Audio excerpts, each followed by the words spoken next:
ఏమో చెప్పలేను, ఒక్కళ్ళ నేమ్ లేదు చెప్పలేను. మేబీ ఆయన ఆడి గెలిచి వచ్చాడేమో.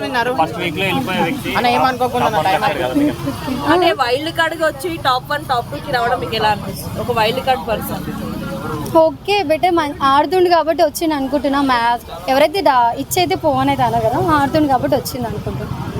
ప్రేరణ గురించి ఏం చెప్తారమ్మా మీరు?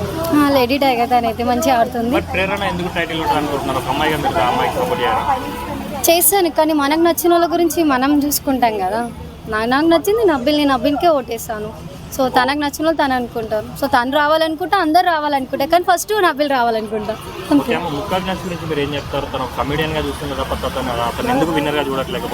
విన్నర్ అంటే ఆల్రెడీ కమెడియన్ సరే ఏదైనా సరే అందరూ హృదయాలను అయితే ఆకట్టుకున్నాడు అన్న అవినాష్.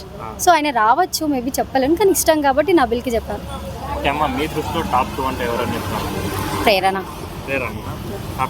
అంటే ఎవరిద్దరి మధ్యలో టైటిల్ ఉండొచ్చు మీరు అనుకుంటున్నారు? ప్రేరణ నబిల్ అనుకుంటున్నాను. ప్రేరణ నబిల్. కానీ చాలా మంది ఏమంటారు అంటే నిఖిల్ ఛాన్స్ ఎక్కువ ఉంది, నిఖిల్ కొట్టదు ఇక టైటిల్ అంటున్నారు. మీకు అలా అనిపిస్తుంది? ఏమో నేనైతే అంతగా అనుకోలేను, వీళ్ళిద్దరే అనుకున్నాను, వీళ్ళిద్దరే చూసుకుంటాయి.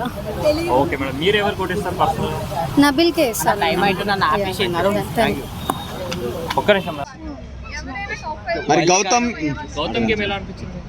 మధ్యలో ఇక నిఖిల్కి గౌతమ్కి కొంచెం వారింది కాబట్టి మేబీ అందరు దాని ద్వారా ప్రజలకి మేబీ నిఖిల్ గెలవచ్చు అని. ఓకే, గౌతమ్కి బయట పిఆర్ కంటెంట్ ఉంది, వాళ్ళు సపోర్ట్ చేస్తున్నారు కేవలం అంటున్నారు. కానీ మీరు లైవ్ వేస్తారా?